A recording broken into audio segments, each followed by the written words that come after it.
আল্লাহ রাব্বুল আলামিন কোরআনে কারিমে 7টি নাম ধরে নবীজিকে স্পেশাল ভাবে ডাক দিয়েছেন। তার এক নম্বরে ইয়াসিন। আল্লাহ বলেন, হে নেতা, আমি খেয়াল করার জন্য বলছি, এদিকে তাকান, ক্লাস চলছে। ইয়া হরফে নেদা, ইয়া মানে হে, সিন মানে সাজ্জেদ, বাংলা অর্থ হচ্ছে নেতা।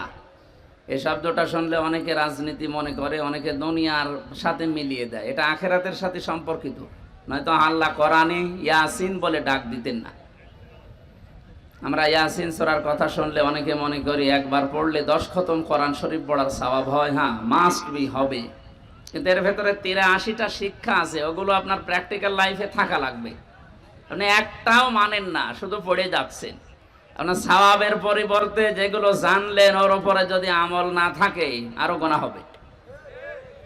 কথা বোঝাতে পেরেছি?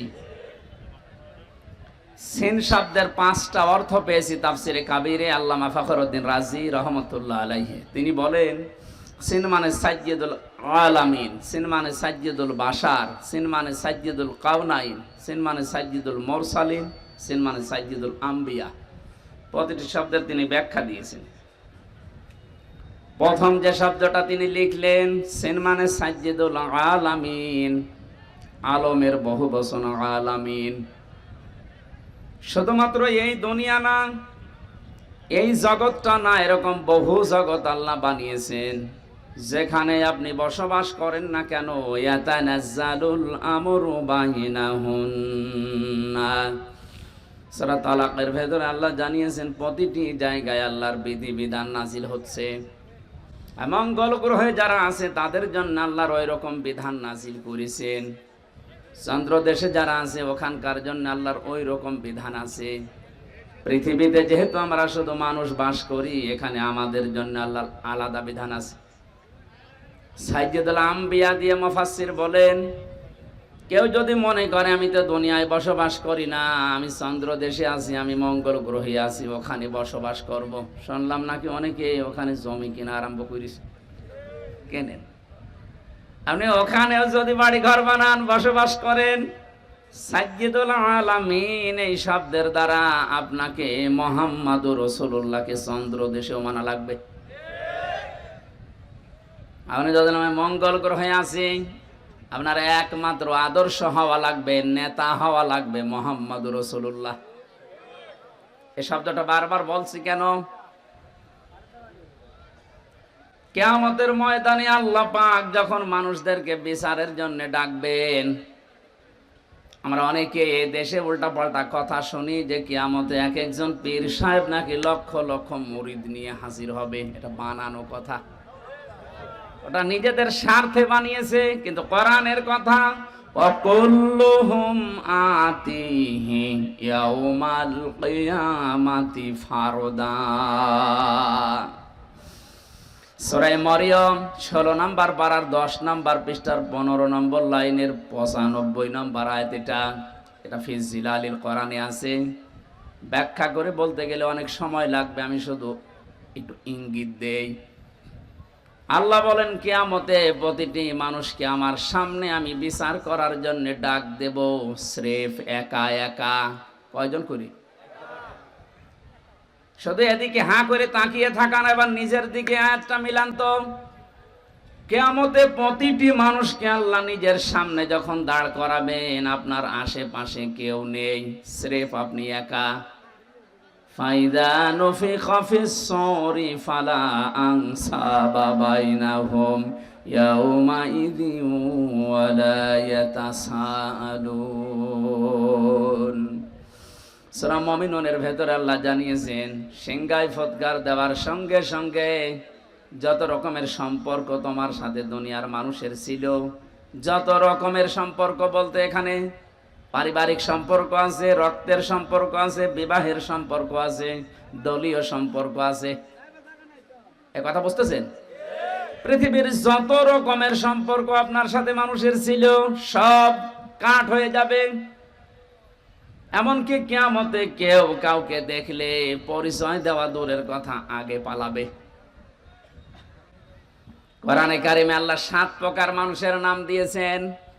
ইয়াউমা ইয়াফিরুল মারউ মিন আখিহি ওয়া উম্মিহি ওয়া আবিহি ওয়া সাহিবাতিহি ওয়া বানিহি ইলা আখিরি আয়া। আল্লাহ বলেন কিয়ামতে মানুষ দেখলেই সর্বপ্রথম পালাতে আরম্ভ করবে তার ভাইয়ের কাছ থেকে। প্রশ্ন আসতে পারে, পৃথিবীতে ভাইয়ের চাইতে আপনজন আছে মা, মায়ের নাম আল্লাহ কেন দিলেন না প্রথমে? জবাব দিয়েছেন মুফাসসিরিন ইকরামে ভাবে, পৃথিবীতে আপনি যদি অন্য কোনো জায়গায় গন্ডগোল করেন, যদি দোষ আপনারও থাকে, ভাইয়ের কাছে আসলে দেখবেন দোষ আপনার। এমন অনেক ভাই আছে নিজের ভাইয়ের দোষ জানার পরও প্রতিপক্ষকে মারার জন্য উদ্যোগ নেয়। ওর ভরসা যেহেতু ভাইয়ের উপরে ছিল, এটা নাহলে ভাইয়ের নামটা আগে দিয়েছেন। ইয়াফিরু এ শব্দের শাব্দিক অর্থ হচ্ছে মাজা তুলে দৌড় দেওয়া।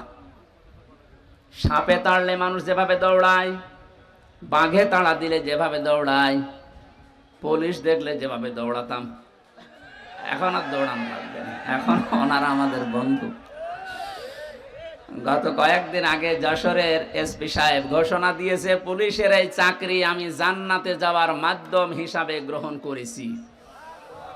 ওনার এই কথাটাকে 100 ভাগ সাপোর্ট করছে যারা প্রশাসনে আছে। যদি এই নিয়ত নিয়ে কাজ করে, যতক্ষণ দায়িত্বে আছে, আমি যতটুকু খোঁজ খবর জানি, আমার দোলা ভাইও তো আছে, এদের যে ডিউটি কোনো শেষ নেই, 24 ঘন্টায় ডিউটি। তাহলে পুরা 24 ঘন্টায় ইবাদত হবে যদি ওনার ওই মন নিয়ে কাজ করে। আল্লাহ প্রশাসনকে ওইভাবে পাল্টিয়ে যাওয়ার তৌফিক যেন দান করেন। কিছু দুষ্ট লোকের কারণে এই বিভাগটার উপরে আজ মানুষের ক্ষোভ। যাদের জন্য এই করুণ অবস্থা, তারা কিন্তু সব গর্তের ভেতরে পালিয়েছে। তারা তো দায় নিল না। হাজারো এই নিচের যারা আছে এরা এখন কান্নাকাটি করে যে আমরা এখন করবো কি। আমার বাড়ির নিচতলায় একটা পুলিশ ছিল, ও যে কোথায় গেছে আল্লাহ মনে হয় জানে না, এত ভয়ে ছিল। 5 তারিখে বিকালে লোকজন এসে বলছে ওনারা বের করে দিন, মেরে ফেলবো। মেরে ফেললাম না, আমি নিচতলায় এসে নেমে দেখি যে না, আমার তালা মারা, কেউ নেই, সব আল্লাহ রাস্তায় চলে গেছে। এই অবস্থার সৃষ্টির জন্য যেই কয়টা মানুষ দায়ী, এই কয়টা মানুষের বিচার করা দরকার। সাধারণ যে মানুষগুলো যারা দায়িত্ব পালন করার জন্যই করছে, আল্লাহ রাব্বুল আলামিন প্রশাসনে এখন যারা আছে, আমার যশোরের এসপির কথা শোনার পরে মনটা ভরে গেছে যে আমি এই দায়িত্ব পালন করছি, এটাই আমার জান্নাতে যাওয়ার মাধ্যম। এই কথাটা কত উপরের কথা আপনি চিন্তা করেছেন? এখানে মানুষ যখন দৌড়ায় কোনো কিছু দেখলে খুব বেশি জোরে ফোর্সে মাজা তুলে দৌড় দেওয়া, বাংলায় পরে খেচ্ছে দৌড়। আল্লাহ বলেন এইভাবে দৌড়াবে। সর্বপ্রথম ভাইয়ের কাছ থেকে, মায়ের কাছ থেকে, বাবার কাছ থেকে, স্ত্রীর কাছ থেকে, সন্তানের কাছ থেকে, বন্ধুর কাছ থেকে, নেতার কাছ থেকে। এই যে যতগুলো মানুষের নাম সিরিয়ালে বললাম, মাথায় যদি মগজ থাকে ভাবেন তো দুনিয়ায় বিপদে পড়লে মানুষ এদের কাছে সিরিয়ালে আগে যায়। কথা বলেন ঠিক কিনা? আর কোরআন যেহেতু আমরা 100 ভাগ বিশ্বাস করি, কোরআন জানাচ্ছে যে আগে পালাবে। এখান থেকে একটা সূক্ষ্ম তথ্য আপনাদেরকে দিতে চাই, যদিও এই সমস্ত জেলাতে এগুলো একটু কম আছে, ময়মনসিংহ বিভাগে একটু বেশি, আপনারা ওই বিভাগে পড়েননি। অনেক মানুষ বিশ্বাস হয় ওদের এই কথা মতো করে আছে যে কোনো চিন্তা নেই, যা করি করি, বাবা আছে। আপনার বাবা আছে, পালাবে, দৌড়াবে। সূরা আবাসের আয়াতগুলো তার প্রমাণ যে কতগুলো মানুষের নাম আল্লাহ সিরিয়ালে দিলেন। কি বলে আপনার বিবেকে? ভাই যদি পালিয়ে যায়, মা যদি যায়, আমার মনে হয় পীর সাহেব বলবে আল্লাহ আমি পীরই ছিলাম না। কিসের পীর? পরিচয় দিলে এখন আমি নিজে ধরা খাবো। নিজে বলবে আমি এগুলো কিছু ছিলাম না, আমি পালালাম। যত রকমের সম্পর্ক আল্লাহ বলেন আনসাব, নসবের বহুবচন, সব সম্পর্ক শেষ। এ চোখ বন্ধ হলে সব কিছু থেকে আপনি মুক্ত। কিয়ামতের ওই কঠিন ময়দানটা যখন আল্লাহ আপনাকে ডাক দেবে, সামনে যদি কেউ দাঁড়িয়েও থাকে, চিনতে পারলে বলবেন এই তো আমার ম্যাডাম তামান্না। ও বলবে না, আমি আপনাকে চিনি না। আমি হাসির খোরাকি দেওয়ার জন্য বলছি, এটা বাস্তব আসতেছে আমাদের সামনে। এবার নিজেকে একটু দাঁড় করিয়ে দেখেন তো, আপনার এই 60 বছর, 50 বছর, 45 বছর, আমার এখন 32 বছর, এই বয়সটা আমি যা করেছি, সত্যি যদি আমি এখন আল্লাহর সামনে দাঁড়াই, যা করে গেলাম এটা কি জবাব দেওয়ার মতো কায়দায় আছে? না, নেই। আমার তো 32 বছর না, মাঝে মাঝে মনে হয় আল্লাহ তুমি যদি বলো হামজা 2024 সালের আগস্ট মাসের 31 তারিখ পর্যন্ত তোরে মাফ করে দিলাম, শুধু সেপ্টেম্বরের 1, 2, 3 এই 3টা দিনের জবাব দিয়ে জান্নাতে চলে যা। আমার যা জীবনে 3 দিনের জবাব দেওয়া সম্ভব না। আপনি পারবেন না? আপনি পারবেন।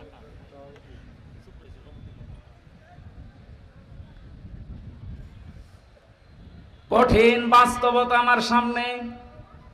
কাবা শরীফ তাওয়াফ করছিলাম যখন, ষষ্ঠ চক্করে দেওয়ার সময় একটা দোয়া মনে আসতেছে, পড়ছিলাম আল্লাহ আল্লাহুম্মা ইন্নী আলাইয়া হুকুকান ফীমা বাইনি ওয়া বাইনিকা। কাবা সামনে নিয়ে বলা হচ্ছে, মাবুদ আমি তোমার গোলাম, তুমি আমার মালিক, তুমি আমাকে গোলাম হিসাবে সেই নেই থেকে শুরু করে হামজা বানিয়েছো।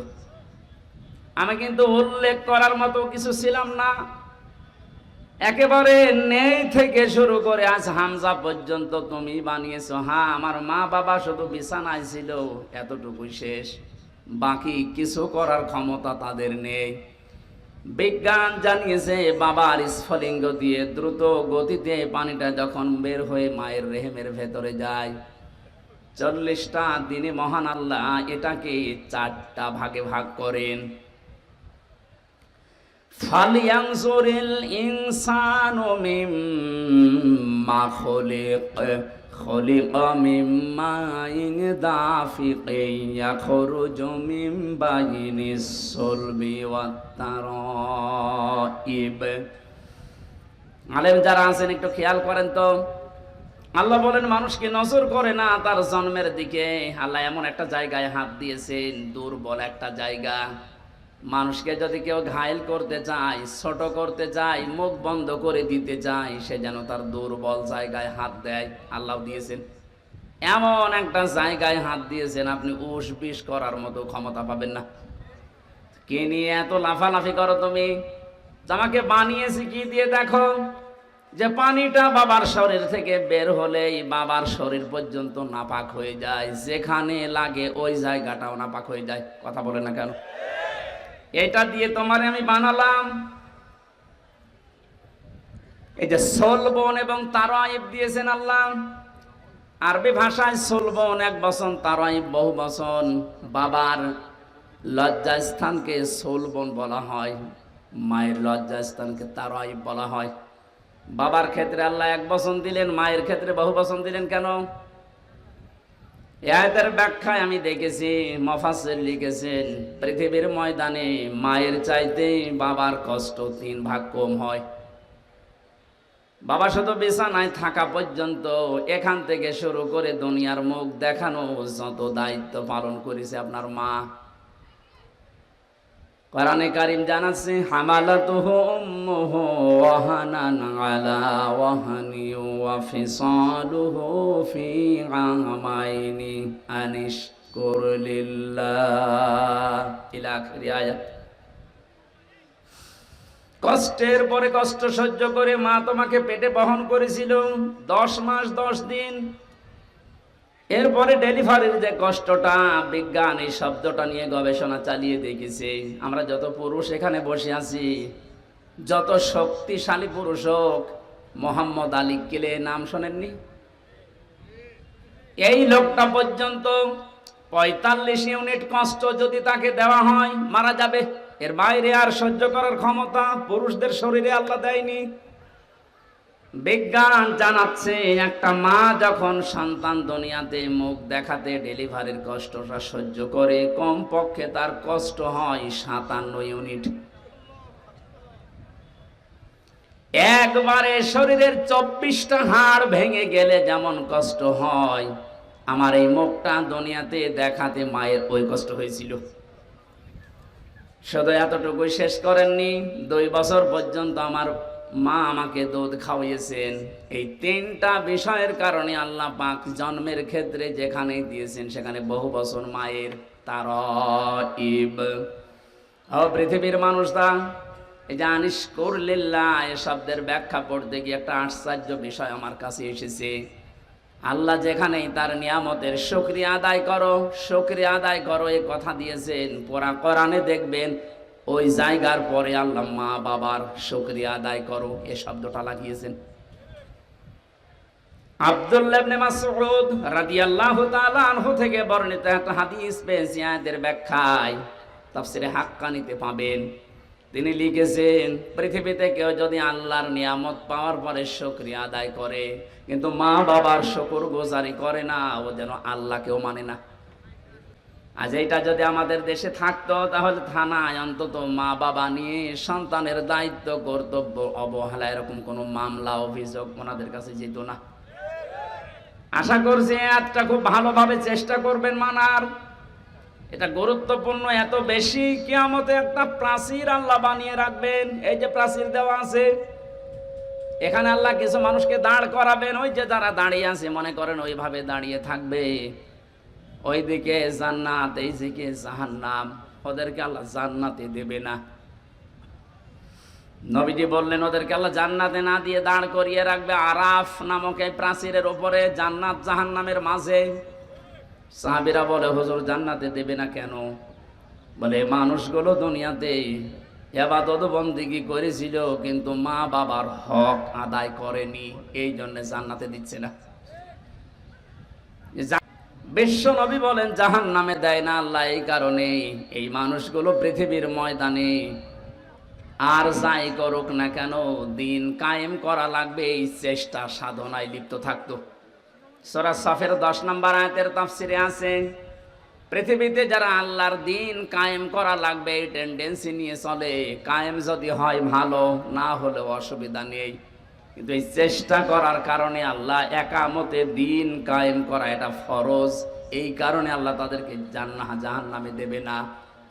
জাহান্নামে না দিলেও তো জান্নাতে দিচ্ছি না যাদের কারণে, যে বিষয়টা যদিও ছোট মনে হচ্ছে এটা কিন্তু অনেক বড় বিষয় আমাদের জন্য। আজকে থেকে সিদ্ধান্ত নেওয়া লাগবে পৃথিবীর কোনো দিন যেন মা বাবার সাথে বিয়াদবি করা, তাদের সাথে তাদের হক নষ্ট করা আমার দ্বারা না হয়। যতই নামাজ রোজা করি, পাগড়ি বেঁধে তসবিহ হাতে নিয়ে 24 ঘন্টা জিকির করি না কেন, মা বাবার হক যারা আদায় করেন না, আপনি ওই প্রাচীরে দাঁড়িয়ে থাকবেন, জান্নাতে যেতে পারবেন না। আমি যে নেই থেকে শুরু করেছিলাম, এ পানিটা মায়ের রেহেমের ভেতরে যাবার পরে আধুনিক বিজ্ঞান যারা কোরআনে কারিমের আয়াতের তাফসীর বের করেছেন আমি দেখেছি, ওনারা বলেন যে এই মায়ের পানিটা বাবার পানিটা একসাথে মিলে 340-এর পরে 4টা জিনিস তৈরি হয়, চুল, রগ, হাড় আর পর্দা। রক্ত, গোশত, চর্বি আর চামড়া, 4-8টা জিনিস এক হয়। 6 মাস যখন আস্তে আস্তে বয়স হয়ে যায় মায়ের পেটের ভেতরে, তখন ক্ষুধার উদ্রেক দেখা দেয়, খাবারের প্রয়োজন হয়। আল্লাহ পাক বলেন আমি যে রব নামটা নিয়েছি এই জন্যে তোমাকে আমি 5টা জিনিস দান করি। ওয়াজআলা লাকুমুস সামআ ওয়াল আবসারা ওয়াল আফইদা ইলা আখির আয়াত। শ্রবণ শক্তি, দর্শন শক্তি, বাক শক্তি, আকেল শক্তি আর ঘ্রাণ শক্তি, এই 5টা আমি আল্লাহ দান করি মায়ের। তোমাকে তৈরি করার জন্য 8 5 13টা জিনিস এক হয়ে যায়, তখন আস্তে করে মায়ের পেট থেকে নিয়ে আসার ব্যবস্থা করি। আল্লাহু আখরাজাকুম মিন বুতুনি উম্মাহাতিকুম, মায়ের পেট থেকে বের করার দায়িত্ব আমি আল্লাহর। এখন অধিকাংশ মেয়েরা এই দায়িত্বটা দিয়েছে ডাক্তারকে। এই স্টেজে যারা বসে আছে তাকান তো, এদের একটার মাকেও সিজার করা লিখেছে। এই কথা বলছেন এখন আমি সহজে কয়টা আছে তাকান, একটার মাকেও তো সিজার করা লাগলো না। আর এখন যারা আছে 100টার প্রায় 80টা সিজার ছাড়া হচ্ছে না। কারণ এই লোকটার মায়ের বিশ্বাস ছিল আল্লাহর উপরে যে পরিমাণ, এখন এদের বিশ্বাস, ওই বিশ্বাসটা দাঁড়িয়েছে ডাক্তারের উপরে। সন্তান পেটে আসতে দেরি, স্বামীকে বারবার নিয়ে চলো কোথায়, ক্লিনিকে। কেন? দেখা লাগবে পেটে জন্ডিস না লেডিস। 10 মাস 10 দিনে মনে হয় 4-5 বার করে আল্ট্রাসাউন্ড করে। বিশ্বাসটা আল্লাহর উপরে একেবারে ছেড়ে দিয়ে করে, ওর মাও করে বাবাও করে। এমনও শাশুড়ি আছে বলেন না, আমার মেয়ে, আমার জাদুর কষ্ট হবে, সময় হওয়ার আগেই নিয়ে চলো। আল্লাহ বলেন ঠিক আছে যা। সে বীর্য থেকে শুরু করে এ পর্যন্ত নিয়ে আসলাম, এখন আমি বের করার রাস্তা তৈরি করে পারবো না, চাতরে দিয়ে দিলাম। সম্মানিতা শাশুড়ি যারা আছেন, আমি যেহেতু নিজে বক্তব্য, এটা আবার রেকর্ড হচ্ছে না তো সমস্যায় পড়া না, সত্য যেহেতু বলছি। শাশুড়ি যারা আছেন এত চাপ দিয়েন না।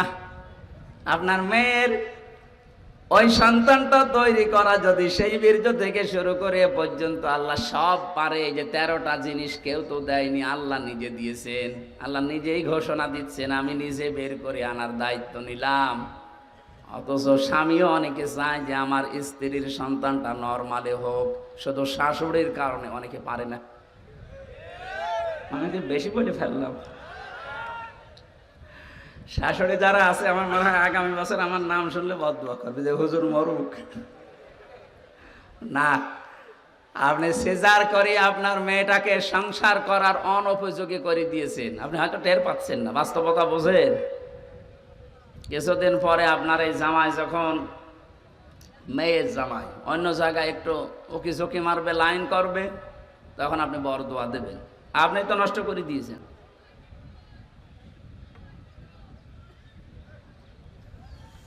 আমার ভাইরা, আল্লাহ রাব্বুল আলামিনকে কাবা শরীফ 6ষ্ঠ চক্কর দেওয়ার সময় বলা হয়েছিল, আল্লাহ তুমি ওই নেই থেকে শুরু করে এই যে হামজা পর্যন্ত বানালে আমারে, যত কিছু দেওয়ার দুনিয়াতে সব তুমি আমাকে দিয়ে দিয়েছো। হাল আতা আলাল ইনসান হাইনুম মিনাদ দাহরি লাম ইয়াকুন শাইআম মাযকুরা। আমি তো জন্ম হওয়ার আগে উল্লেখ করার মতো কোনো বিষয়ও ছিলাম না। তুমি আমাকে যা যা দেওয়ার সব তোমার রব নামের খাতিরে আমাকে দিলে। 5টা বিষয় আল্লাহ যে আলাদা ভাবে আপনাকে দিয়েছেন, একটু কোনোদিন ভেবেছেন? ওটা কিন্তু দুনিয়ার কেউ দেয় না। শ্রবণ শক্তি, দর্শন শক্তি, বাক শক্তি, আকেল শক্তি আর ঘ্রাণ শক্তি। মাঝে মাঝে একা থাকলে ভাবি, আল্লাহ যদি তুমি আমাকে একটাও কম দিতে, হামসা হয়ে দুনিয়ায় আসতাম ঠিক। যদি দর্শন শক্তি না দিতে, মানুষ আমাকে কানা বলতো। কথা বলছে না কেন? কুমিল্লা একবার খাবার খাচ্ছিলাম মাহফিলে, বাম পাশে এক অন্ধ, হঠাৎ বিদ্যুৎ চলে গেল। আমরা যারা চকলা মানুষ আছি চিল্লা পাল্লা করছি, কই তাড়াতাড়ি জানাটা চালু, কারণ আলোর ব্যবস্থা করেন।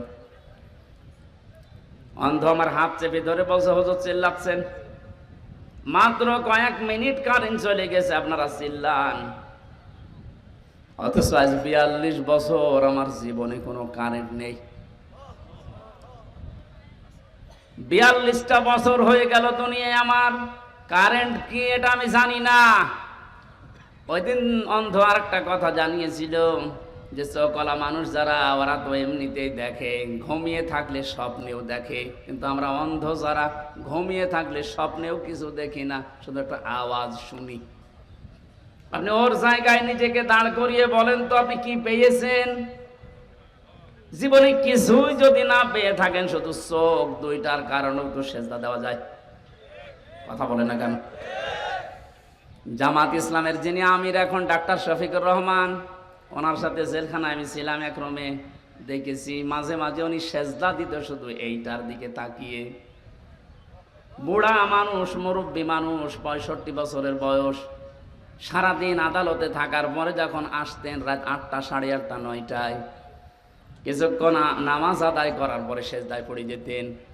এক সেজদায় 45 মিনিট, 1 ঘন্টা, 1.5 ঘন্টা পড়ে আছে। আমি যুবক মানুষ, এশার নামাজ পড়ে ঘুমিয়ে দেয়, 2 ঘন্টা 2.5 ঘন্টা পরে ঘুম ভেঙে দেখি পড়ে আছে সেজদায়। কি স্যার সেজদা দিচ্ছেন? হামজা, যে চোখ 2টা আল্লাহ দিয়েছে, নিয়ামত যদি সারা রাত ও সেজদায় থাকি আদায় হবে না।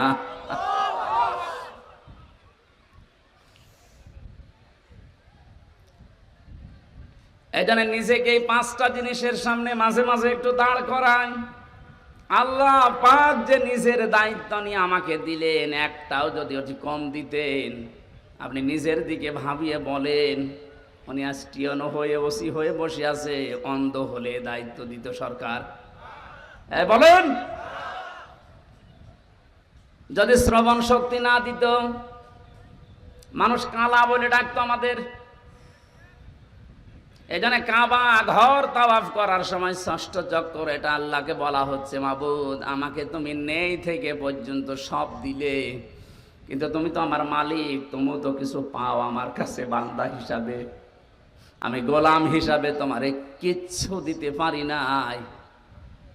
তবে একটা জিনিস আমার কাছে আছে, আমি তোমার বান্দা, তোমার নাম যে গফফার, এই কারণে তুমি আমারে মাফ করে দাও। কিয়ামতের ময়দানে এই জন্য আল্লাহ যেহেতু প্রথমে আপনাকে স্রেফ একা ডাকবে, আমি তো 2-3 দিনের হিসাবে মিলাতে পারলাম না, কেউ পারবেন না, এজন্য আপনি দাঁড়াবেন। কিয়ামতের বিচার ব্যবস্থায় যে 3টা সিস্টেম চালু হবে, আল্লাহ যদি কারো জন্যে ন্যায় বিচার করে, কেউ জান্নাত পাবে না। প্রশ্ন আসতে পারে, ন্যায় বিচার যদি না হয় তাহলে কি অবিচার হবে না? আল্লাহর বিচারে কোনো অবিচার নেই। কি কথা বলেন না কেন? আল্লাহর বিচারের সিস্টেমে কোনো অবিচার, বলেন বলেন। ন্যায় বিচার করলে আমরা কেউ আল্লাহর বানানো জান্নাতে যেতে পারবো না। তাহলে যাবো কি করে? একটা উপায় আছে, আল্লাহ যদি মাফ করে দেয় তাহলে। যেহেতু আপনাকে একা ডাকবে, নিজের সামনে দাঁড় করিয়ে, মাতাজালু কদামা বানি আদম আব্দি ইয়াউমাল কিয়ামাতি হাত্তা ইসআলান খামসিন আন উমরিহি ফিমা আফনা ওয়া আন শাবাবিহি ফিমা আবলা ওয়া আম্মালিহি মিন আইনা ইকতাসাবাহু ওয়া ফিমা আনফাকাহু ওয়া আন ইলমিহি মাযা আমিলা ফিহি। মুত্তাফাকুন আলাইহি। ও কিশোরগঞ্জবাসী, আমি আমার ইমান থেকে কথা বলছি, নিজের দিকে মিলানি হাদিসটা। নবীজি বলেন, প্রতিটি মানুষকে আল্লাহ নিজের সামনে একা একা দাঁড় করিয়ে 5টা জিনিস জিজ্ঞাসা করবে। 1 নম্বরে বলবে, তোরে আমি একটা হায়াত দিয়েছিলাম 60, 70, 80 বছরের, কি করে কাটালি বলতো? আপনি ভাবেন তো, যে বয়সে আসেন, এখনই যদি আল্লাহর সামনে প্রথম প্রশ্নের জবাব আপনি কি এখনো জোগাড় করতে পেরেছেন? না, পারি নাই আমরা। 2 নম্বরে জিজ্ঞাসা করবে, ওয়াং শাবাবিহি ফিমা আবলা, একটা যৌবন দিয়েছিলাম, যৌবনটা কি করে কাটালি বল। আমাদের যৌবন যেভাবে কাটছে, আমি তো দেখতে পাচ্ছি কোরআনের চোখ লাগিয়ে, যে আমরা অধিকাংশ মানুষ দাঁড়িয়ে থাকবো স্রেফ, কিছুই বলার ক্ষমতা আমাদের থাকবে না। 3 নম্বরে বলা হবে, কিভাবে সম্পদ উপার্জন করেছিলি বল।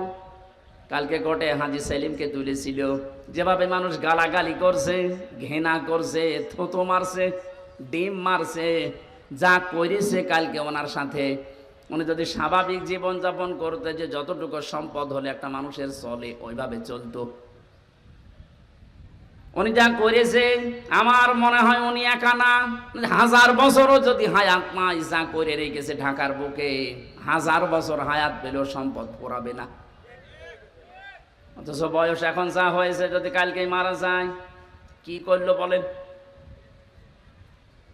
যে পুলিশগুলো আমার সাথে পেছনে পেছনে যাচ্ছিল, বলছে, হুজুর আমাদের মতো বেতন পেয়ে হালাল রুজি উপার্জন করে যদি এই লোকটা এত সম্পদ কামাতে হতো, তো কিয়ামত হয়ে গেলেও এ সম্পদের মালিক হওয়া সম্ভব ছিল না। আসলেও বাস্তবতা এই, আপনি কি করে এত টাকার মালিক হন? আপনি বলেন তো, কি করে এত টাকার মালিক হওয়া যায় 15 বছরে? কত টাকা আছে আপনি নিজেই জানেন না। একটা দরবেশের দেখলাম 36,000 কোটি টাকা ঋণ। একটা দরবেশের যদি এই হয়, দরবেশ বাদ দিয়ে যারা আছে তাদের কি আছে? সম্পদ যা উপার্জন করছেন, বৈধটাকে খেয়াল করেন। একটা মানুষের চলতে কত টাকা লাগে। এটা কিছুক্ষণ আগে আমরা সবাই খাবার খেয়ে আসলাম, যে বাড়িতে হয়তো কম বেশি সবাই খেয়েছি পেট পুরেই।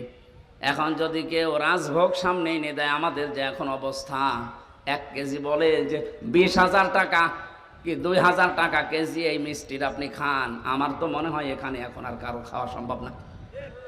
এই তো আমাদের জীবন, 2,000 টাকা কেজি মিষ্টি পড়ে আছে, এখন আর খাওয়া সম্ভব না, কারণ আমার পেটে আর জায়গা নেই। কার জন্য আপনি কি করে যাচ্ছেন, কোন পথটা দিয়ে সম্পদ আসছে, একটু হিসাবও করেন না। এই হিসাবটা নেই, এই জন্য আমরা বেপরোয়া হয়ে চলছি। এটা যত বেশি মানুষের ভেতরে টেন্ডেন্সি তৈরি হবে, না সম্পদ আমার কিভাবে আসে কিভাবে যায়, এইটা যদি হিসাব করে চলে, এই দেশে দুর্নীতি মুক্ত হতে 41 সাল লাগবে না, 41 ঘন্টায় যথেষ্ট। এই সেন্স শুধু দরকার।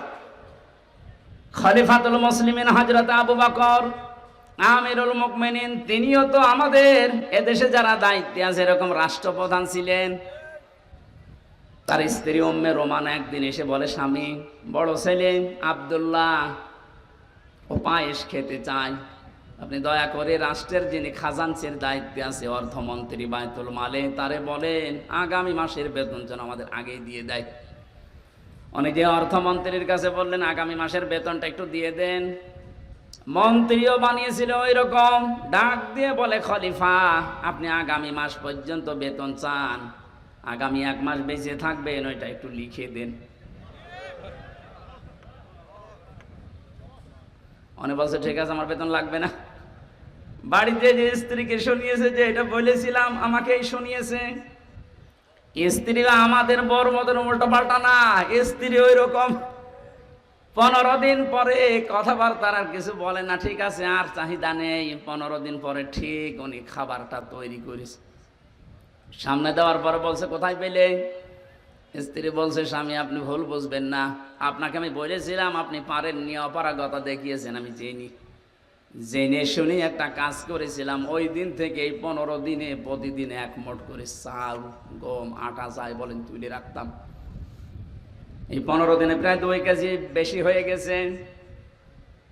এইটা বিক্রি করে আজ আমি সন্তানের চাহিদা পূরণ করতে এটা বানিয়েছি, এটা হারাম কোনো কিছু মিশ্রিত নেই। হযরত আবু বকর বললেন, সন্তান তাড়াতাড়ি খেয়ে নাও।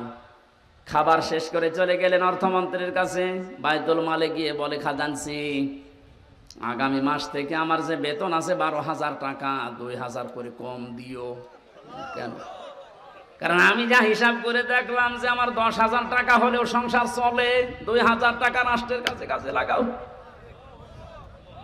আজ দায়িত্বে আছে 1628 জন মানুষ, এখানে 2 জন আছে। এই 1628 জন মানুষকে আমরা যদি এইভাবে তৈরি করতে পারি, আল্লাহর কসম এই দুনিয়ার এই বাংলাদেশটাই খলিফাতুল মুসলিমিন আবু বকরের যুগের মতো হয়ে যাবে। আমরা চাই আল্লাহ এনাদেরকে ওইভাবে যেন তৈরি করেন, আখিরাতের ভয়, জাহান্নামের ভয় অন্তরের ভেতরে 100 ভাগ পয়দা করে দিক। 5 নম্বরে আল্লাহ জিজ্ঞাসা করবে, ওই ওয়ান ইলমিহি মাযা আমিলা ফি, যতটুকু জানতি তার কতটুকু মানতি এটা বল। এইটা বড় কঠিন প্রশ্ন। এখানে কে জানে না ঘুষ খাওয়া নিষেধ? কে জানে না সুদ খাওয়া নিষেধ? মানুষের উপরে জুলুম করা নিষেধ? কে জানে না? এই যে জানার পরেও আপনি মানেন নাই, জানার পরে যারা মানে না ওরা আল্লাহর কাছে জালেম। কি আপনি না জেনে ভুল করেছেন, ওটা আল্লাহ মাফ করে দিতে পারে, কিন্তু জানার পরেও কেউ যদি না মানে ও কিন্তু আল্লাহর দরবারে জালেম। জালেমের যতগুলো আয়াত আল্লাহ কোরআনে দিয়েছে, আমার কাছে ভয়ঙ্কর মনে হয় সূরা শূরার 42 নম্বর আয়াতটা, ইন্নামাস সাবিলু আলাল্লাযীনা ইয়াযলিমুনান নাস ইলা আখির আয়াত। সূরা শূরা 42 নম্বর আয়াত, 25 নম্বর পারার 6 নম্বর পৃষ্ঠার 13 নম্বর লাইনে আছে। এটা ইবনে কাসিরে আছে তাফসিরে। আল্লাহ পাক বলেন, আমি নিজে কেস করব, মামলা দেব তাদের বিরুদ্ধে যারা মানুষ হয়ে মানুষের উপরে জুলুম করে। এই আয়াতটা পড়ার পরে আমার মনে হয় বাংলাদেশে আমরা হাজারো মানুষ আল্লাহর মামলার আসামি। পুলিশের কাছে এখন বাধা দিয়ে দেখেন, কালকে এই মামলা পাবেন, পুলিশ বাদী কেস হবে। কথা বলছেন এখানে যারা মানুষ হয়ে মানুষের উপরে এতদিন জুলুম করেছেন, এখনো করছেন, এখনো জুলুম বন্ধ হয়নি, এখনো জুলুম চলছে। এটা বিনা কারণে 5 তারিখের পর থেকে বিনা কারণে যাদের বাড়ি ঘরে আগুন লাগিয়েছেন, যারা দোষ করে নাই, যাদের ব্যবসা প্রতিষ্ঠান ভাঙচুর করেছেন, আত্মসাৎ করেছেন তাদের সম্পদ, এটাও জুলুম। এটা জুলুম না? এই জুলুমগুলো যারা করেছেন আপনি কিন্তু সরোয়ার সাহেবের আসামি হবেন না, হামজার আসামি না, আপনি আল্লাহর মামলার আসামি। বাদী যত বড় হয় কেস কিন্তু তত ঝামেলা। আমার বাদী যদি কোনো সলিমদ্দি হইতো 3 বছর আমার ছেলে থাকা লাগতো না। বাদী যেহেতু সরাসরি রাষ্ট্র ছিল, এই জন্য 32 বার মামলা ওঠার পরও জামিন হয়নি। অথচ গতকালকে আমার সব মামলা বিচারক ঢিসমিস করে দিয়েছে। উনি তো ছিল 3 বছর, দিতে পারে নাই, হাত বাঁধা, ওপরের নির্দেশ আসা লাগবে। যারা নির্দেশ দেবে তারা যেহেতু এখন নেই, উনি এখন ফ্রি। বলছে মামলা হইলো, এর কোনো মাল ম্যাটারেস নেই, যা কাগজ কালকে সব ফেলে আমরা একেবারে বেকস সব খালাস করে দিয়েছি। অথচ লোকটা তো একই 5 তারিখের আগ পর্যন্ত ওই মামলা ছিল। আমি হাজিরাও দিয়ে গেলাম 5 তারিখের আগে। মাত্র এই কয়েকদিনের ভেতরে পুরা উল্টিয়ে বসে। কি আমি মনে করলাম, প্রশ্ন করি, স্যার আপনি তো এখানে ছিলেন, মাল ম্যাটারেস কিছু নেই এর ভেতরে, আপনি এর আগে দেখেননি? এখন হয়তো জিজ্ঞাসা করলে বলবো হুজুর কিছু করার নেই, হাত বাঁধা ছিল, এখন হাত খোলা আছে। নেই বিচার উনি চেষ্টা করেছে। আমি ওনার জন্য কালকে ওনার অফিসে দোয়া করেছি। জজ মজিবুর রহমান, যতটুকু শুনেছি আদালত পাড়ায়, যে উনি ন্যায় বিচার করার জন্য সাদাকে সাদো কালোকে কালো উনি 100 ভাগ চেষ্টা করতেন। এই কঠিন সময়ও আল্লাহ যেন ওনাকে মঞ্জিলে মকসুদে পৌঁছিয়ে দেন। জোরে বলেন আমিন।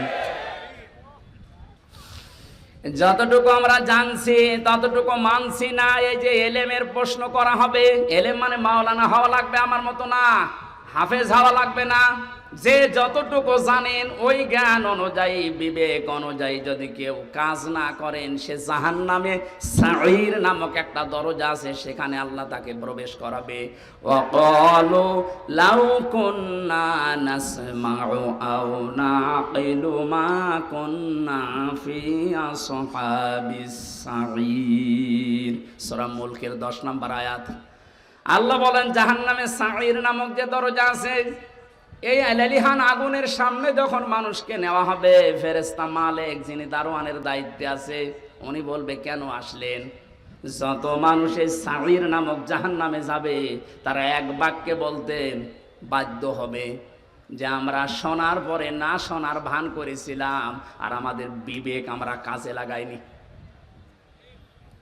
তাকান তো আজ এটার দিকে তাকিয়ে, আজ হাজারো মানুষ আমরা যে জানার পরও না জানার ভান করে থাকি, মানতে চাই না। বিবেক যাদের আছে, বিবেক যারা কাজে লাগান না, এরা আল্লাহর দৃষ্টিতে পশু, এমনকি পশুর চাইতে নিকৃষ্ট। জোরে বলেন নাউজুবিল্লাহ। আমি যেটা শিক্ষা দেওয়ার জন্য এতক্ষণ ঘোর ব্যাস করছি, সেটা একবারে বলছি, কান খাড়া করেন। পৃথিবীর যেখানেই যান না কেন, আপনাকে মুহাম্মদ রাসূলুল্লাহকে নেতা মানা লাগবে। কারণ কিয়ামতের সর্বপ্রথম একা একা ডাকার পরেই দ্বিতীয় সিস্টেমে এবার আর আল্লাহ আপনাকে একা ডাকবেন না। এই একটু খেয়াল করেন, প্রথম বিচারের ধাপ শেষ, দ্বিতীয় ধাপে আল্লাহ আপনাকে ডাকবেন এবার একা একা না। ইয়াউমা নাদউ কুল্লা উনাসিম বিইমামিহিম। আল্লাহ পাক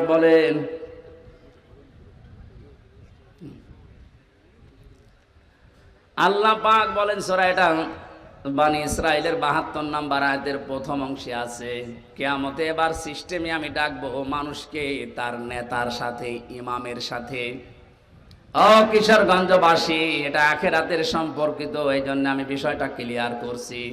কিয়ামতে আল্লাহ মানুষকে দ্বিতীয় ধাপে ডাকবেন একা একা না নেতার সাথে?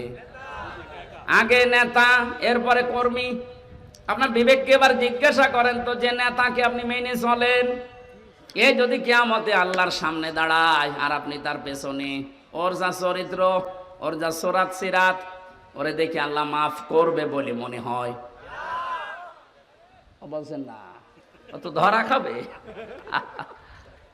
আপনি কি ইয়ার কি মারেন? আপনি এখনই বলছেন না, আমি যাকে মেনে চলি, যার পেছনে থাকি, কিয়ামতে ওর সামনে যদি আমি থাকি আল্লাহ ওরে দেখে মাফ করবেন, আপনি নিজেই বলছেন, তাহলে আপনি ধরা খাবেন না। এই জন্যই শুধু ইয়াসিন পড়ে শেষ করে দিলে হচ্ছে না, এটা মানা লাগবে। বিশ্ব নবী বাদ দিয়ে অন্য কেউ যেন আপনার আদর্শ মরণ পর্যন্ত আর না হয়, এটা খেয়াল রাখবেন। কারণ নবীজি যদি সামনে দাঁড়ায় ওই দিন, আপনি পেছনে থাকলে আপনাকে দেখা লাগবে না, বিশ্ব নবীকে দেখে আল্লাহ মাফ করে দেবে। ইয়াসিনের যত শব্দর ব্যাখ্যা আছে সব বলতে 33টা পেয়েছিলাম আমি, এত বলতে গেলে সময় চলে যাবে। আমরা 2টা আয়াত কোরআন থেকে পড়েছিলাম, এক আয়াতের কিছু কথা তাফসীর আকারে বলছি। সূরা জমা থেকে পড়েছি একটা আয়াত। কি সূরা? জমা। জমা মানে এক জায়গায় হওয়া, একত্রিত হওয়া। আমরা যেহেতু 7 দিন পর পরে মুসলিমদের একটা অনুষ্ঠান আছে জমার নামাজ, ওখানে এক জায়গায় হই। নামাজ পড়ার পরে আপনার কাজ কি? ইসলামে তো শুধু ইবাদত হিসাবে শুধু নামাজই না, নামাজ যখন শেষ হয়ে যাবে তখন আপনি আর মসজিদে বসে থাকতে পারবেন না। বাংলাদেশে বহু জায়গায় সিস্টেমটা আছে, নামাজের পরে অনেকেই মসজিদের ফ্যান টাঙিয়ে আরামে বসে গল্প করছে। না, কোরআনে কারীম জানাচ্ছে ফাইদা কুদিয়াতিস সালাতু ফান্তাশিরু ফিল আরদি ওয়াবতাগু মিন ফাদলিল্লাহ। নামাজ যখন শেষ হয়ে যাবে মসজিদে আর থাকা যাবে না, ছড়িয়ে যান, ছিটিয়ে পড়েন। যেখানে যার কর্মজীবন আছে ওখানে হালাল রুজি উপার্জন করার জন্য চেষ্টা চালান। আমার কর্মজীবন দিনের এই ময়দানে, আমার একটা ব্যবসা আছে, ওখানে আমি যে শ্রম দেব ওইটাও নামাজের মতো ইবাদত। ওনার কাজ অফিসে, ওনার কাজ থানায়, নামাজ শেষ করার পরে থানায় যদি 8টা ঘন্টা বসে ডিউটি করে, ওই 8 ঘন্টা নফল নামাজের সওয়াব আল্লাহ ওনার আমল নামায় লিখে দেবে। এই জন্য নামাজের সময় মাস্ট বি, মুসলিম যারা নামাজ পড়তেই হবে, এর কোনো বাদ দেওয়ার সিস্টেম তো নেই। অনেকে চেয়ারে নামাজ পড়েন, মাসলা বলছে একটা, আপনি যদি দাঁড়িয়ে নামাজ পড়তে না পারেন বসে পড়বেন, বসে যদি না পারেন শুয়ে পড়বেন। কোন কারণে বাবুগিরি দেখানোর জন্য চেয়ারে নামাজ পড়া লাগবে আপনার? এই এলাকায় হয়তো সিস্টেম নেই, এটা কুষ্টিয়ায় আছে। আমার মনে হয় এই মাসলা বলা ঠিক হইল না। ঠিক আছে না, আপনি কোন কারণে বসেছেন? সব কাজ আপনি বাইরে করে বেড়াচ্ছেন, আর এখানে এসে আপনার যে সিস্টেম না, এটা যায় না আপনার সাথে। আপনি যদি অপারগ হয়ে থাকেন, বসে দাঁড়িয়ে নামাজ পড়তে পারছেন না, আপনি বসে পড়েন। কথা বুঝতেছেন? বসেও আপনি পারেন না, আপনি শুয়ে শুয়ে ইশারা করেন যে আমি এখন রুকু যাচ্ছি, এখন সেজদা করছি। এই যদি এইটাও না পারেন, অজ্ঞান হয়ে গেছেন, আপনার নামাজ মাফ। এমনকি মেয়েদের যখন দুনিয়ায় সন্তান আসে, প্রথম যে পানিটা দেখা যায়, এই অবস্থায় যদি সন্তানের মাথা বের হয়ে যায়, বিশ্ব নবী বলেন তোলার ভেতরে ছেলেটার মাথাকে বিছিয়ে দিয়ে মহিলাকে বলো নামাজ পড়তে। এত বড় গুরুত্বপূর্ণ একটা বিধান, যদিও নামাজের এই বিধানটা আমাদের দেশে এখন রাষ্ট্রীয়ভাবে কায়েম নেই, এই জন্য ওয়াজ করা লাগছে। যদি রাষ্ট্রীয়ভাবে কায়েম হয়ে যায় তখন আর নামাজের ওয়াজ এই দেশে করা লাগবে না। আল্লাহ যেহেতু একটা সুযোগ আমাদের সামনে দিচ্ছে, নামাজ রাষ্ট্রীয়ভাবে কায়েম থাকলে কি শান্তি পাওয়া যায় ওটা এখনো দেখেননি। আমি বিশ্বের বহু দেশে ঘুরেছি, কিছু কিছু জিনিস আঁচ করতে পেরেছি। কোরআনে কারিমের বিধানটা যেন আল্লাহ আমাদের চর্ম চোখে দেখায় যে নামাজ রাষ্ট্রীয়ভাবে দেশে কায়েম হয়ে গেছে, বলেন আমিন। আর এটা কায়েম করবে ফেরেশতারা?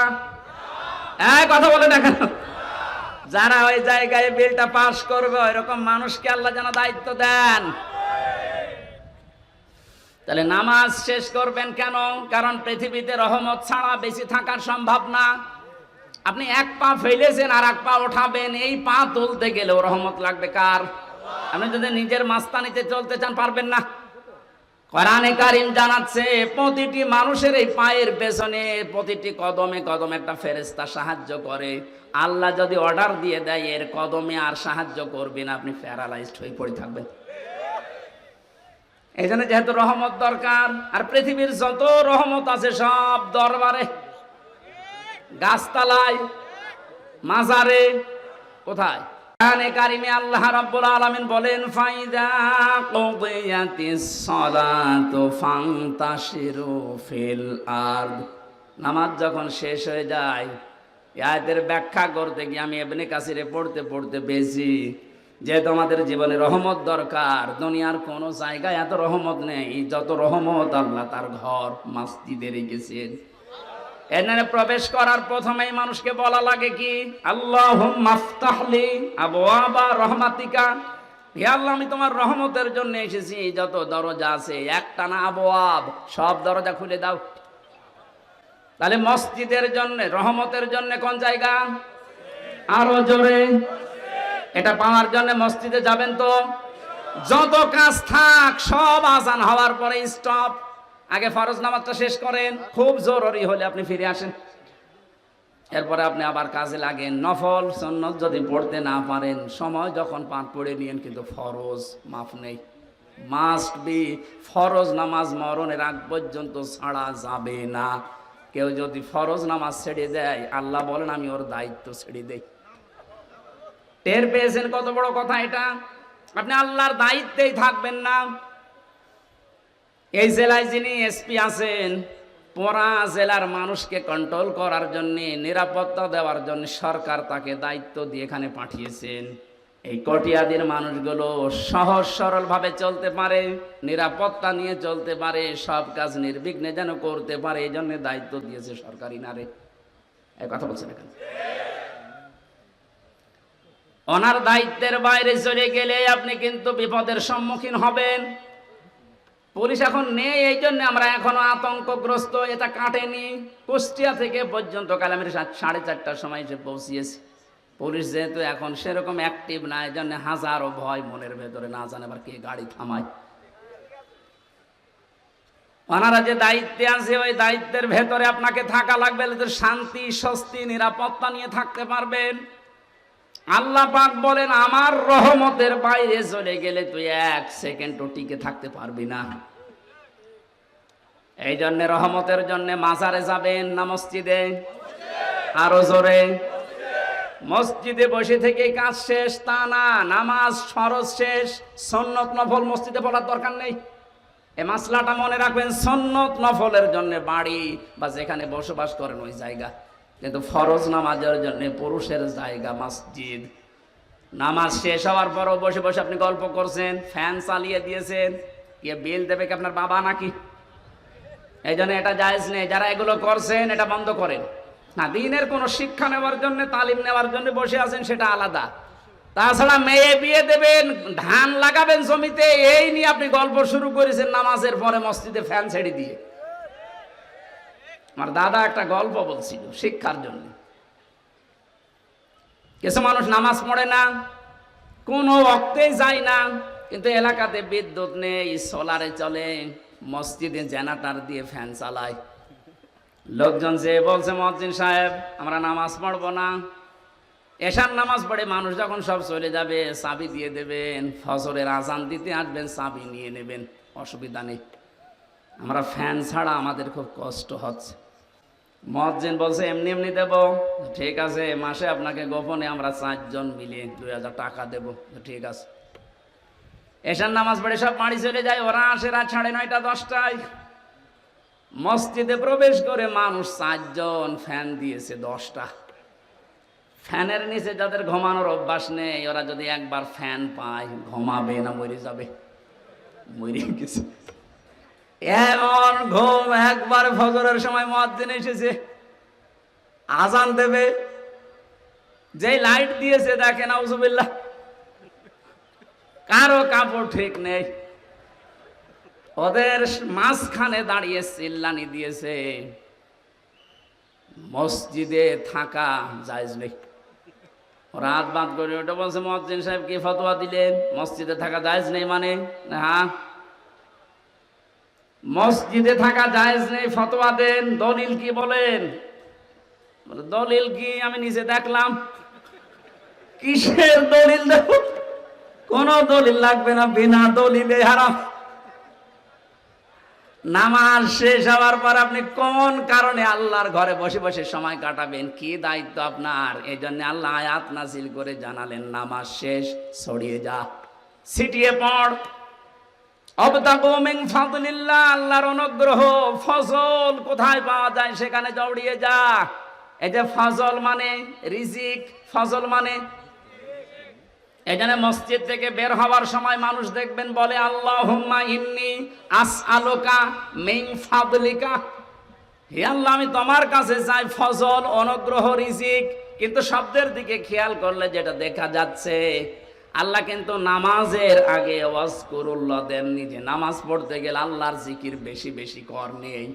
তো কর্মজীবনে যে, বাস্তব জীবনে যে, প্র্যাকটিক্যাল লাইফে যেন আপনি আল্লাহর জিকির, আল্লাহর স্মরণ মসজিদের চাইতেও বেশি করেন। এই জন্য ওয়াজকুরুল্লাহ কাসীরা দিয়েছেন। আয়াতের এই দ্বিতীয় অংশটুকু আমাদের দেশে আজ 100% কায়েম করা লাগবে। মসজিদে গেলে মানুষ আল্লাহকে কম বেশি ডাকে বা ডাকবে, এটা স্বাভাবিক। কিন্তু কর্মজীবনে যে অধিকাংশ মানুষ আমরা ভুলে যাই। কুষ্টিয়ার বড় বাজারে একবার তেল কিনতে গিয়ে একবার দেখি একটা লোক তেল মেপে দিচ্ছে, আর ওই যে কি দিয়ে মেপে দিত, কোটা দিয়ে, প্রত্যেকটা একটু করে কম দেয়। কিছু বললাম না। ওই লোকটা যখন চলে গেল, কাছে গিয়ে বললাম, মুরব্বি মাথায় টুপি দিয়ে আপনি কি কাজ করলেন? এ কাজ করা আপনার ঠিক হয়েছে? কিছু কথা বলার পরে আমারে ধমক দিয়ে বলছে, বেশি বোঝো। টুপিটা খুলে ফেলে দিল, পকেট থেকে একটা সাদা টুপি বের করে বলছে, এটা আমার নামাজ পড়া টুপি, আর ওইটা তেল বেচা টুপি। বলেন তো কোথায় আছে? আমি শুধু হাসির জন্য বলছি না, বাস্তবতা এইটাই। ওই যে নামাজে স্মরণ করেছিল যে টুপিটা মাথায় দিয়ে, ওই টুপিটা মাথায় দিয়ে যদি ওর কর্মজীবনে আল্লাহকে স্মরণ করতো, প্রতিবার একটু একটু করে কম দিতে পারতো। কোরআনে কারীম এদের জন্য জানিয়েছে, ওয়াইলুল লিল মুতাফফিফিন আল্লাযীনা ইযা ক্তালু আলান নাসি ইস্তাফুন, ধ্বংস হয়ে যাক ওই মানুষগুলো, যেই মানুষগুলো ওজনে কম বেশি করে, নেওয়ার সময় বেশি নেয়, দেওয়ার সময় কম দেয়। এটা শুধু দোকানদারদের জন্য না। আমরা মনে করছি যারা ওজন করে ওজনে কম বেশি দেয়, তা না। এই যে চেয়ারে বসে আছি, এটা একটা ওজনের চেয়ার। এখানে যে যেখানে আছেন ওই জায়গায় আপনার ওজন আছে। শিক্ষকতা যারা করে, শিক্ষকরা তো নেওয়ার সময় বিভিন্ন জায়গা থেকে জ্ঞান ঠিক মতোই নেয়, দেওয়ার সময় আর দিতে চায় না, বলে প্রাইভেট পড়া লাগবে, কোচিং করা লাগবে। এই যে নেওয়ার সময় ঠিক মতো নিলেন, দেওয়ার সময় আর ক্লাসে দিতে চান না, তখন আলাদা ক্লাস। আপনি আল্লাহর বরদোয়ার শামিল। আমাদের দেশে কিছু সংখ্যক, আমরা যেহেতু 96% মুসলিম, 4% আছে অন্য ধর্মের মানুষ। নবীজির হাদিস অনুযায়ী তারা আমাদের কাছে আমানাত। এই কথা বলেন এখন। তাদের সম্পর্কেও কিন্তু ওজন হবে কিয়ামতে। আপনি তাদের সাথে ব্যবহার কি করেছিলেন? তাদের যে দায়িত্ব, ওটা যদি অমুসলিম প্রতিবেশী হয়, কিয়ামতের দিনও কিন্তু আপনার দরবারে মামলা দিতে পারবে, আল্লাহর দরবারে। যেহেতু ওনারা সংখ্যায় কম, আমরা অনেকে এখন ধোয়া তুলেছি যে সংখ্যালঘু। সংখ্যালঘু না, এ শব্দটা বলা জায়েজ নেই। কিসের সংখ্যালঘু, সংখ্যাগুরু? এদেশে যারা জন্ম নেবে তারা এই দেশের নাগরিক, বৈধ। কথা বলুন। সুতরাং সংখ্যালঘু, সংখ্যাগুরু বলে এদেশে কিচ্ছু নেই। একটা বিশৃঙ্খলা তৈরি করার জন্য কিছু মানুষকে দিয়ে এই কাজ ওরা করাচ্ছে। হিন্দু ভাইরা যারা আছেন, খ্রিস্টান বা অন্য বৌদ্ধ যারাই আছেন এদেশে, যাদের জন্ম, আমার যেমন অধিকার আছে, আমি 96% তাতে কি, আপনি 4% তাতে কি, আপনার ঠিক ওই রকমই অধিকার আছে। আপনার ধর্ম আপনি 100% নিরাপত্তা নিয়ে পালন করবেন, কোনো বাধা নেই। বাধা যে দেবে তারে প্রতিহত করা ফরজ। ওনাদের সাথে ভালো ব্যবহার করা ইবাদত। আকুলু লিন-নাসি হুসনা, আল্লাহ বলেন আকুলু লিল মুসলিমিনা হুসনা, যে মুসলমানের সাথে হাসি মুখে কথা বললে সওয়াব হয় না। লিন-নাস, মানুষের সাথে হাসি মুখে কথা বললে সওয়াব হয় সাদকা দেওয়ার। হিন্দু কি মানুষ না? খ্রিস্টান মানুষ না? এজন্য ওনাদের সাথে মানুষের মতো